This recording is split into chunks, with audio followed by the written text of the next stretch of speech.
अस्सलाम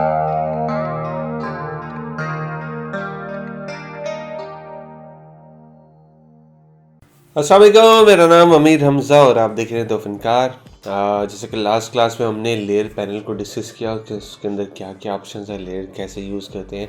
तो आए चलते हैं, हम मूव करते हैं अपने टूल्स की तरफ। तो हमारे पास पहला टूल भी मूव टूल ही है। तो जैसा कि आपको इसके नाम से ही पता लग रहा है, मूव टूल मतलब कि मूव करना किसी चीज़ को। तो सेम ये ऐसे ही है जैसे कि हमारे अपने हाथ, हम कोई भी चीज़ को मूव करना चाहते हैं तो हम अपने हाथों से उसको पकड़ के मूव करते हैं। तो सेम फोटोशॉप के अंदर यही काम कर रहा होता है मूव टूल। हमने कोई लेयर को मूव करना है तो मूव टूल सेलेक्ट करेंगे, उसको मूव करेंगे। हमने उसको मल्टीपल लेयर्स को सिलेक्ट करना है तो मूव टूल के साथ सिलेक्ट करेंगे। तो ये मूव टूल इसलिए काम आ रहा था और ये बहुत ज़्यादा यूज़ होता है हमारे फोटोशॉप में। तो आए हम स्टार्ट करते हैं, उसको देखते हैं हमारे पास इसके अंदर क्या क्या मज़ीद ऑप्शंस हैं जिसको हम कैसे यूज़ करते हैं, क्या सीन है इसका। तो आए डिस्कस करते हैं। आए तो मेरे पास लेफ़्ट साइड पे जो पैनल है वो टूल्स का पैनल है जिसमें सारे टूल्स मुझे नज़र आ रहे हैं और इसमें सबसे ऊपर मेरे पास मूव टूल है। मूव टूल पे जैसे माउस ओवर करता हूँ तो मुझे जो अडोब की तरफ से कुछ ट्यूटोरियल्स छोटे छोटे वो दिखा रहा है कि जैसे मूव टूल पे मैंने माउस ओवर किया तो मुझे दिखा रहा है कि यार आपने मूव टूल को कैसे यूज़ करना है। लेयर सेलेक्ट करें और हल्का सा उसको मूव कर सकते हैं, आप ऊपर चाहे नीचे चाहे जैसे मूव करना चाहें इसको मूव कर सकते हैं। तो आए इसको सेलेक्ट करते हैं, स्टार्ट करते हैं। मेरे पास जो ऑलरेडी एक इमेज ओपन है, इसमें क्या है कि मेरी जो इमेज है ये बैकग्राउंड लेयर है और ये लॉक है।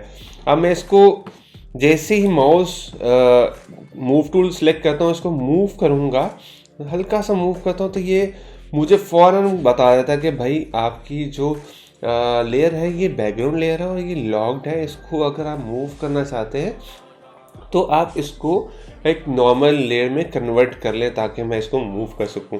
तो जैसे ही मैं इसको नॉर्मल लेयर में कन्वर्ट करूंगा तो ये नॉर्मल लेयर में कन्वर्ट हो जाएगी, इसका लॉक ख़त्म हो जाएगा और इसको मैं इजीली मूव कर सकता हूँ, राइट लेफ़्ट कर सकता हूँ, अप डाउन कर सकता हूँ, इसको ट्रांसफॉर्म कर सकता हूँ मैं।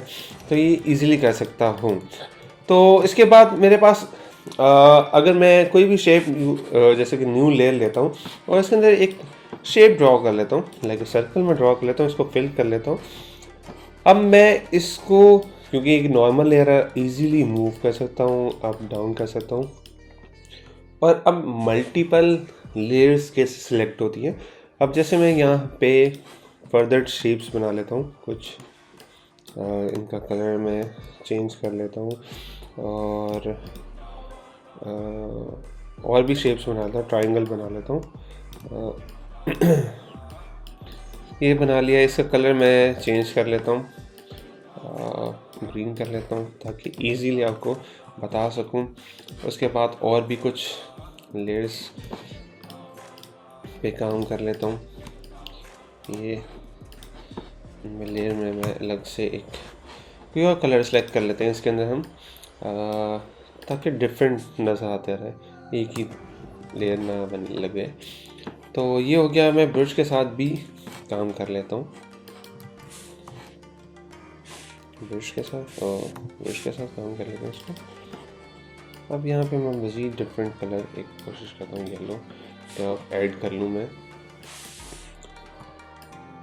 अच्छा, ये मैंने मल्टीपल लेयर्स ड्रॉ कर ली है। अब इनकी सिलेक्शंस कैसे पॉसिबल है, अगर आप चाह रहे हैं कि मूव टूल, जैसे मैं सेलेक्ट किया हुआ है, मूव टूल से अगर आप सेलेक्ट करना चाह रहे हैं, इसकी शॉर्टकट होती है कि आप शिफ्ट की जो प्रेस करके आप और साथ कंट्रोल प्रेस करें तो आप मल्टीपल लेयर्स को सिलेक्ट कर सकते हैं। अब अगेन आप जैसे मैंने कंट्रोल दबाया, फर्स्ट क्लिक किया मैंने, अपनी लेयर पे क्लिक हो गई। अब ये कि मैं इसके साथ मज़ीद और लेयर्स को सिलेक्ट करना चाहता हूँ तो शिफ्ट प्रेस करूँगा और जिस पे भी क्लिक करूँगा वो सिलेक्ट हो जाएगी मेरी लेयर। ये हो गया। इसके बाद जैसे मैं राइट क्लिक करता हूँ किसी भी एरिया के अंदर, राइट क्लिक किया मैंने इस एरिया के अंदर, तो ये मुझे बता रहा है कि मेरे इस एरिया में जो कि नीचे सबसे ऊपर लेयर मेरे पास लेयर 3 है जिसमें येलो कलर फिल है, उसके बिल्कुल नीचे लेयर 2 है, ये डिफरेंट कलर है, उसके बिल्कुल नीचे मेरे पास बैकग्राउंड लेयर है।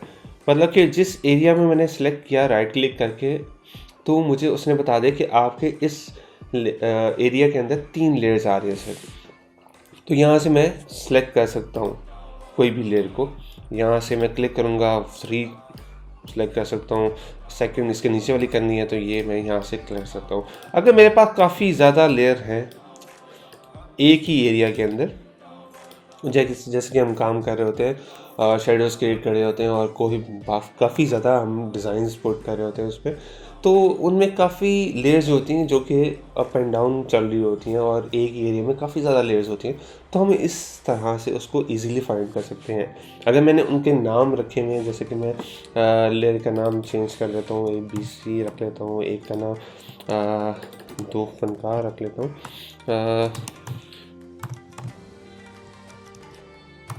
डिफरेंट कर लेता हूँ, इनका नाम चेंज, इसका नाम भी और चेंज कर लेता हूँ, 001 रख लेता हूँ। अब मैंने लेयर्स के नाम भी अलग अलग कर लिए हैं। तो अब जैसे ही मैं इस एरिया में जाकर राइट क्लिक करूँगा तो ये मुझे बता रहा है कि आपके इस एरिया के अंदर 1 2 3 4 5 6 लेयर्स हैं, जो कि यहाँ पे भी 6 लेयर्स हैं मेरे पास। तो जिसको चाहूँ मैं यहाँ से सिलेक्ट कर सकता हूँ, मूव कर सकता हूँ, यहाँ से चाहूँ इसको मूव कर सकता हूँ, इसको क्लिक करूँ तो इसको करूँगा सिलेक्ट तो ये इसको मैं मूव कर सकता हूँ। मतलब कि आप राइट क्लिक करके अपने एरिया के अंदर जितने भी लेयर्स हैं उनको आप अपने मुताबिक जो आपको लेयर चाहिए उसको सिलेक्ट कर सकते हैं, उसको मूव कर सकते हैं, उसको ट्रांसफॉर्म भी कर सकते हैं। जैसे मैं सेलेक्ट करता हूँ, इसको राइट करता हूँ, उसको ट्रांसफॉर्म कर लेता हूँ। अगर मैं इसी एरिया में ट्रांसफॉर्म करना चाह रहा हूँ तो यहाँ पे भी मैं ट्रांसफॉर्म कर सकता हूँ। तो उसके बाद ये तो हो गया। अब मैं चाह रहा हूँ कि मैं अपनी जो लेयर है इसको मूव करूँ। मूव करने के जैसे कुछ वेज हैं। अगर आप इसको राइट मूव करते हैं, लेफ़्ट मूव करते हैं, आप कर सकते हैं, लेकिन फ़र्क ये आता है कि आपके अगर माउस पे ग्रिप नहीं है तो आप बिल्कुल स्ट्रेट इसको मूव नहीं कर सकते, ये ऊपर डाउन अप डाउन ये चल सकता है। तो इसके लिए क्या तरीका होता है कि आप अपने माउस पे जैसे ही माउस पे क्लिक करेंगे और शिफ्ट प्रेस करके, मैंने शिफ्ट प्रेस किया और जैसे ही मैं माउस जो लेयर सेलेक्ट की हुई है इसको माउस क्लिक करके लेफ़्ट क्लिक करके जैसे ही मूव करूँगा, और मेरे मूवमेंट पे डिपेंड करता है कि मैं इस पे हम up down right left diagonal ले सकते हैं। 3 तरह की मूवमेंट हम कर सकते हैं। शिफ्ट प्रेस करके जो फर्स्ट मूवमेंट मैं दूंगा वो चाहे राइट को दूं, लेफ़्ट को दूं, अप दूं, डाउन दूं, वो ये क्या करेगा, अगर राइट की है तो मेरे पास राइट और सिर्फ लेफ़्ट जा सकता है। मेरी शेप जो भी मैंने लेयर सेलेक्ट किया वो राइट या लेफ़्ट जा पाएगी, अप डाउन नहीं जा सकेगी। जैसे कि मैंने शिफ्ट प्रेस करके इसको फर्स्ट मूवमेंट राइट की दी है तो साथ ही मेरे पास गाइडलाइंस आ गई हैं कि आप इसको राइट और लेफ़्ट मूव कर सकते हैं। जैसे ही मैं इसको अप डाउन करूँगा ये मुझे अलाउ नहीं करेगा। जैसे ही मैं शिफ्ट में छोड़ता हूँ और शिफ्ट प्रेस करके और जो अपना माउस है लेफ़्ट क्लिक करता हूँ और फर्स्ट मूवमेंट में अप या डाउन दूँ तो ये फ़ौरन गाइडलाइंस आ गई और मुझे अप एंड डाउन की अलाउ कर रहा है। और मैं लेफ़्ट राइट कर रहा हूँ तो मुझे अलाउ नहीं कर रहा है ये। तो जैसे ही मैं इसको डायगोनल करता हूँ तो डायगोनल भी जा रहा है, लेकिन वही मसला है कि ये राइट लेफ़्ट और अप डाउन नहीं जा रहा, सिर्फ डायगोनल मूव कर रहा है। तो ये कुछ इनकी जो शॉर्टकट्स होती हैं वो हैं। उसके बाद अगर मूव टूल आप शॉर्टकट से सिलेक्ट करना चाहते हैं, जैसे कोई भी आपने और टूल सेलेक्ट किया हुआ है, आपने मूव टूल सेलेक्ट करना है तो आप सिंपल वी क्लिक करेंगे, आपने की दबाएंगे तो आपका मूव टूल सेलेक्ट हो जाएगा। तो इसके बाद हमारे पास ऊपर कुछ ऑप्शंस आ रही हैं जो कि इसमें फ़र्स्ट हमारे पास मूव टूल का आइकन बना हुआ है। मूव टूल का आइकन, इसके अंदर कोई भी काम नहीं होता, सिर्फ ये आपको दिखा रहा है कि आपका जो टूल है मूव टूल वो सिलेक्टेड है। मैं कोई भी टूल सेलेक्ट करूँगा तो फ़ौरन वहाँ पे चेंज हो जाएगा, कि सिर्फ आपको बता रहा है कि आपके जो मूव टूल है वो ये सिलेक्ट है और इसकी ऑप्शंस ये फर्दर ये है। तो इसके बाद हमारे पास फर्स्ट ऑप्शन जो है वो है ऑटो सिलेक्शन की। ऑटो सिलेक्शन क्या है, इसको कंट्रोल Z कर लेता हूँ मैं, ताकि मैं मल्टीपल जो लेयर्स थी वो वापस आ जाए मेरे पास। अच्छा, ऑटो सिलेक्शन ये होती है कि आप ऑटो सेलेक्ट कर सकते हैं। आप जस्ट लेयर पे जो भी शेप आपने बनाई हुई है या कोई शेडो है या कुछ भी आपने क्रिएट किया हुआ है उस पर जस्ट क्लिक करेंगे तो आपकी लेयर सेलेक्ट हो जाएगी। अभी ये क्या है कि मैंने ऑटो सेलेक्ट जो वो है उसको चेक नहीं किया हुआ। इसका क्या होता है, मैं किसी भी लेयर पे क्लिक कर रहा हूँ तो मेरी ये लेयर सेलेक्ट नहीं हो रही। तो इसको सेलेक्ट करने के लिए मुझे, अगर अनचेक है तो मुझे सेलेक्ट करने के लिए कंट्रोल दबाना पड़ेगा या कमांड दबाना पड़ेगा और मैं इसको चेक कर सकता हूँ, लेयर सेलेक्ट कर सकता हूँ। और मैं चाह रहा हूँ कि ऑटो सिलेक्शन ऑन कर दूँ। जैसे मैं ऑटो सिलेक्शन ऑन करूँगा मुझे नहीं ज़रूरत कंट्रोल प्रेस करने की, मैं जिस लेयर पे जाके क्लिक करूँगा या जिस शेप पे क्लिक करूँगा तो वो सिलेक्ट हो रही है ऑटो। तो इसी तरह के मैं इसको भी ये ज़्यादातर वैसे हम लोग डिज़ाइनर जो हैं वो इसको अनचेक ही रखते हैं ताकि हम जो भी हम शेप या जो लेयर सेलेक्ट करना चाह रहे हैं उसको कंट्रोल के साथ सेलेक्ट करें, और ज़्यादातर मार्केट में यही यूज़ होता है। उसके बाद अगर मल्टीपल ऑटो सिलेक्शन आपके ऑन है तो आप मल्टीपल लेयर सेलेक्ट करना चाहें तो वही है, आप शिफ्ट प्रेस करके इसको क्लिक करते जाएँ, आपकी सिलेक्ट होती जाएंगी ये। अब इसमें ये कि अगर आपकी ऑटो सिलेक्शन ऑन है तो आपको कंट्रोल दबाने की ज़रूरत नहीं है, आप डायरेक्ट शिफ्ट प्रेस करेंगे और अपनी लेयर सेलेक्ट करते जाएंगे। तो इसके बाद हमारे पास ऑप्शन आती है लेयर और ग्रुप। लेयर क्या है, ग्रुप क्या है, ये हमारे पास लेयर्स है। अब जैसे ही मैं यहाँ पे ग्रुप क्रिएट कर लेता हूँ, क्रिएट अ ग्रुप कर लेता हूँ इसको यहाँ पे, और यहाँ पे मैं ग्रुप कर लेता हूँ। अब ये कि मेरे पास इस ग्रुप के अंदर 1 2 और 3 ये 3 लेयर्स मेरे पास इस ग्रुप के अंदर है। अब मैं जैसे ही इसको कंट्रोल दबा के क्लिक करूँगा तो मतलब कि ये मेरे इस ग्रुप को सिलेक्ट कर लेगा, लेयर्स को नहीं करेगा, पूरे ग्रुप को करेगा। इसको मूव कर सकूँगा, इसको ट्रांसफॉर्म करना चाहता हूँ ये कर लेगा। अगर मेरे पास इन दोनों का अलग से ग्रुप है तो जैसे मैं इस पर या इस पर क्लिक करूँगा तो वो पूरा ग्रुप सेलेक्ट करेगा, अलग अलग लेयर्स को नहीं करेगा। जब तक कि मैं यहाँ से इसको लेयर्स नहीं कर दूँ, लेयर करता हूँ तो ये वही लेयर सेलेक्ट कर लेगा फौरन। इस पर करूँगा लेयर सेलेक्ट कर लेगा, इसको अलग अलग मूव कर सकता हूँ, इसको भी अलग मूव कर सकता हूँ। जैसे ग्रुप पे आता हूँ फ़ौरन वही ग्रुप सेलेक्ट करेगा, इसका भी ग्रुप सेलेक्ट करेगा, इसको मूव ट्रांसफॉर्म इजीली मैं कर सकता हूँ। इसको चाहूँ तो मैं दूसरे पैनल पे जाकर ड्रैग भी कर सकता हूँ यहाँ से, इसको चाहूँ यहाँ से सेलेक्ट करके इसको ड्रैग कर सकता हूँ यहाँ पे। तो ये आप कोई भी इमेज आपने खोली है उसको आप, जैसे कि मैं न्यू एक फाइल लेता हूँ, उसको यहाँ से इस इमेज को मैं ड्रैग करना चाह रहा हूँ तो मूव टूल के साथ इसको मैं जैसे ही ड्रैग करके अपने इस क्लिक करके यहाँ पे ड्रैग करूँगा तो ये फ़ौरन इस एरिया में इस फाइल में आ जाएगी। तो इसके साथ मैं ड्रैग भी कर सकता हूँ, अपनी फाइल्स को मूव भी कर सकता हूँ, ड्रैग भी कर सकता हूँ, ड्रैग एंड ड्रॉप भी कर सकता हूँ। तो उसके बाद हमारे पास ऑप्शन आती है show transform controls. Show transform controls क्या है कि मैंने इस शेप की जो है इसको मैं लेयर्स कर लेता हूँ और मैं चाह रहा हूँ कि इस लेयर को मैं ट्रांसफॉर्म करूँ तो शॉर्ट की क्या यूज़ करनी पड़ेगी क्योंकि मेरे पास ये अनचेक है, तो मुझे यहाँ पे इसको कंट्रोल टी के साथ जाके ट्रांसफॉर्म करना होगा। ये कि मैं ट्रांसफॉर्म जैसे कंट्रोल टी प्रेस करता हूँ तो ये मेरे पास ये सारे जो इसके एरियाज़ हैं वो आगे हैं, नोट्स आ गई हैं जिनके थ्रू मैं इनको ईज़िली ट्रांसफॉर्म कर सकता हूँ। तो ये ट्रांसफॉर्म कर पा रहा हूँ। तो अगर मैं इसको चेक कर लेता हूँ, जैसे यहाँ पे मैं क्लिक करता हूँ ये चेक हो जाता है, तो मेरे पास ये ऑटो ट्रांसफॉर्म की ऑप्शन दे रहा है कि मुझे ज़रूरत नहीं है कि कंट्रोल टी करने की। अब जैसे ही मैं दूसरी लेयर पे क्लिक करूँगा तो वो उस पर भी ये शो कर देगा। इस पर करता हूँ तो फ़ौरन उस पर वही, इस पर भी वही। इसका एक मतलब कि नुकसान क्या कि हम कोई भी डिज़ाइन कर रहे हैं, कोई भी चीज़ क्रिएट कर रहे हैं तो ये हमें डिस्टर्ब करता है, इसलिए हम इसको ज़्यादातर जो है इसको अनचेक ही रखते हैं। तो कहा जिस शेप को हमें ज़रूरत है ट्रांसफॉर्म करने की हम उसको जाके वहाँ से सेलेक्ट करते हैं, अपने कंट्रोल प्रेस करके सेलेक्ट करते हैं, कंट्रोल टी के साथ इसको ट्रांसफॉर्म कर लेते हैं।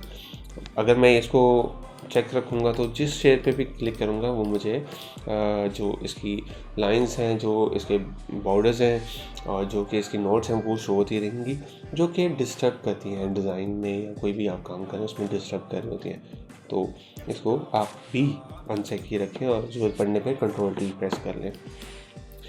अच्छा, इसके बाद हमारे पास आ गई हैं अलाइनमेंट्स काफ़ी किस्म की हैं। अब ये अलाइनमेंट्स क्या होती हैं?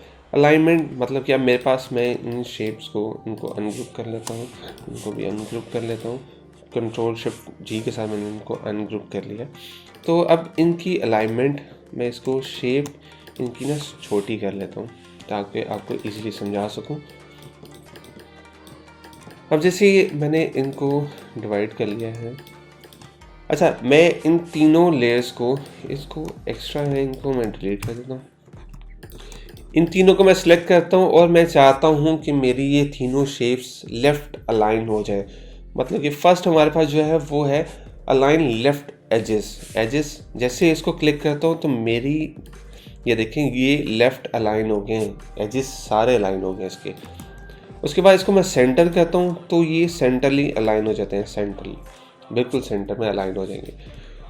और थर्ड ऑप्शन मेरे पास है राइट अलाइन। जैसे ही मैंने इसको क्लिक किया वो फॉर राइट अलाइन अलाइन हो गए हैं। ये देखें बिल्कुल सेम तीनों एजेस राइट अलाइन है इसके। अच्छा, उसके बाद हमारे पास आता है डिस्ट्रीब्यूटर क्या है वो आपको मैं मज़ीद आगे बताता हूँ कि ये डिस्ट्रीब्यूट करता है स्पेसिंग को।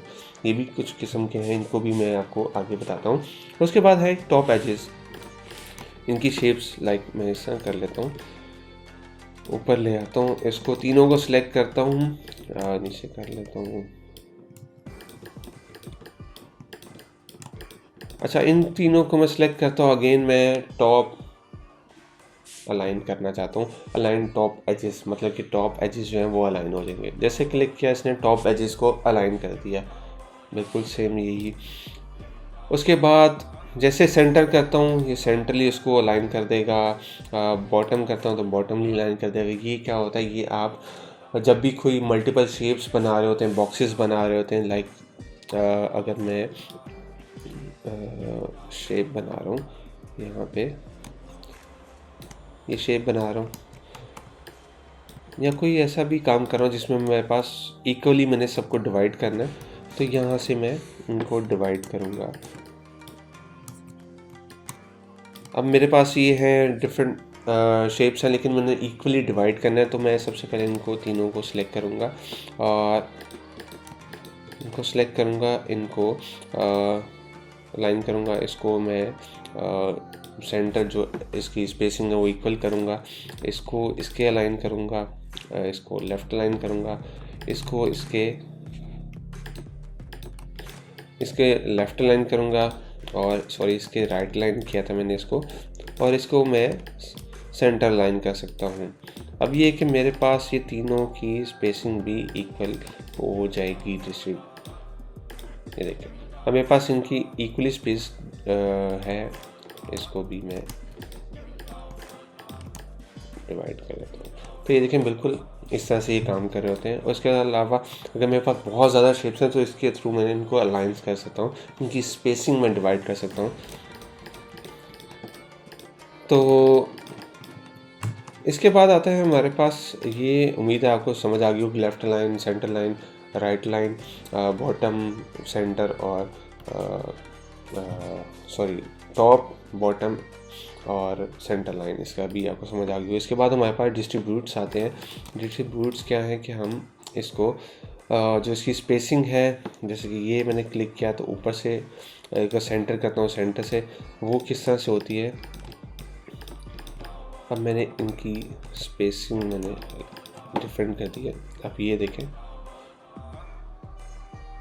अच्छा, ये थोड़ी सी टेक्निकल है, ये आपको समझनी पड़ेगी और मैं आपको समझाता हूँ। जैसे ही मैंने इसको क्लिक किया, ये क्या कह रहा है कि जी ये डिस्ट्रीब्यूट टॉप एजेस, मतलब कि इसने टॉप एजेस जो है वो डिस्ट्रीब्यूट कर दिए, इनकी स्पेसिंग डिवाइड कर दी है। अब ये किस तरह से डिवाइड किए इसको मैं कोशिश करता हूँ। मैंने एक ना आपके लिए ये चीज़ें शेप पहले से बना के रखी हुई थी ताकि मैं इनके थ्रू आपको ये डिस्ट्रीब्यूट जो है वो समझा सकूँ। बाकी जो एक्स्ट्रा है इनको मैं डिलीट कर लेता हूँ इन तीनों को मैं ले आता हूँ। अच्छा, यहाँ पे इन तीनों को मैं सिलेक्ट करता हूँ और मैं फर्स्ट जो डिस्ट्रीब्यूट है उसको करता हूँ डिस्ट्रीब्यूट टॉप एजेस। जैसे इसको मैंने क्लिक किया, इसने इसको डिवाइड कर दिया। अब डिवाइड कैसे किया इसने, मेरे पास, मैं मार्केट टूल से इसकी सिलेक्शन लेता हूँ। अब ये देखिएगा, ये इससे इसके एज का डिस्टेंस जो है वो, और इसके साथ डिस्टेंस जो है इसने इक्वली डिवाइड किया है इसको। ठीक है, उसके बाद मेरे पास जो सेकंड ऑप्शन है वो है मेरे पास, ये कहता है जी डिस्ट्रीब्यूट वर्टिकली सेंटर के थ्रू, ये सेंटर जो इसका है इसके थ्रू ये डिवाइड करेगा। जैसे ये करता हूँ, ये सेंटरली इसने इसको डिवाइड कर दिया। अब मैंने इसका ऑलरेडी सेंटर निकाला हुआ था ताकि मैं इस पे भी आपको समझा सकूँ। अब इसका सेंटर देखें, ये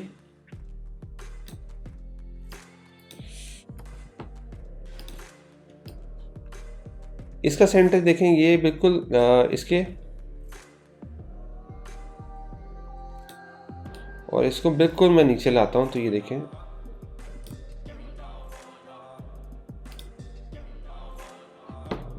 इसमें कैसे किया था इसमें।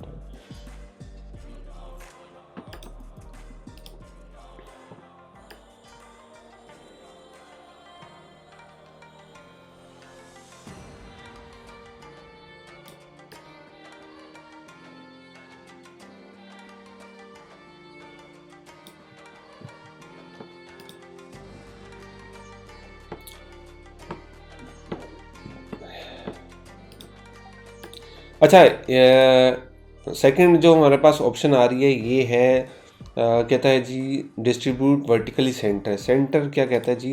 अब मैं इसका जो सेंटर है, इससे, क्योंकि इसका सेंटर ऊपर है, इसके सेंटर से इनको मैं इक्वली देखता हूँ ये कितना है। अब ये स्पेस इसके सेंटर के साथ और इसके सेंटर की इसके साथ देखें इक्वली उसने डिवाइड कर दी है इसको। ठीक हो गया, ये हो गया। और इसके बाद हमारे पास आता है ये थर्ड ऑप्शन जो है हमारे पास, डिस्ट्रीब्यूट बॉटम एजेस करता हूँ। इन तीनों को सिलेक्ट करके बॉटम एजेस किए तो मुझे इसने बॉटम एजेस जो है इक्वली डिवाइड कर दिए हैं। वो किस तरह से, इसका जो इसके साथ डिस्टेंस है, ये देखिए, मैंने इसके लिए गाइडलाइन लगा लेता हूँ ताकि इजीली आपको समझ आ जाए। थर्ड पे मैं ये लगा लेता हूँ। अच्छा, मैं इसके साथ सिलेक्शन लेता हूँ। ये देखें, इसके साथ स्पेस और इसके साथ स्पेस ऑलमोस्ट इक्वल है यहाँ पे हमारे पास। तो ये इस तरह से इसने डिवाइड कर दिए हैं, इसके जो बॉटम एजेस हैं वो डिवाइड कर दिए हैं। इसके बाद आती है हमारे पास अगर जो आती हैं डिस्ट्रीब्यूट लेफ़्ट एजेस करता हूँ तो ये लेफ़्ट एजेस जो है इसके उसने डिस्ट्रीब्यूट कर दिए हैं इसके साथ। इसको मैं ऊपर ले जाता हूँ इसको सिलेक्ट करके ताकि आपको समझा सकूँ। अब यहाँ से इस एज का और इस एज का डिस्टेंस ये, और इस एज से इस एज का डिस्टेंस इक्वल है, स्पेस इक्वल है इनकी। ठीक है, उम्मीद है आपको साथ साथ चीज़ें समझ आ रही होंगी कैसे डिस्ट्रीब्यूट कर रही है। उसके बाद मैं इन तीनों को अगेन सेलेक्ट करता हूँ और अगली जो ऑप्शन है इसको मैं क्लिक करता हूँ जो कह रहा है डिस्ट्रीब्यूट हॉरिजॉन्टली सेंटर। जैसे मैंने इसको हॉरिजॉन्टली सेंटर किया तो इसके सेंटर से इसके सेंटर का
अच्छा इसके बाद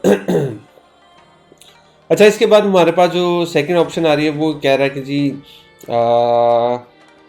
डिस्ट्रीब्यूट हॉरिजेंटली सेंटर। जैसे मैं उसको क्लिक करता हूँ तो ये ऑलरेडी मेरे पास हॉरिजेंटल सेंटर हो गए में है, और ये इनकी स्पेस इस सेंटर से इस सेंटर की और इस सेंटर से इस सेंटर की इक्वली डिवाइड होगी।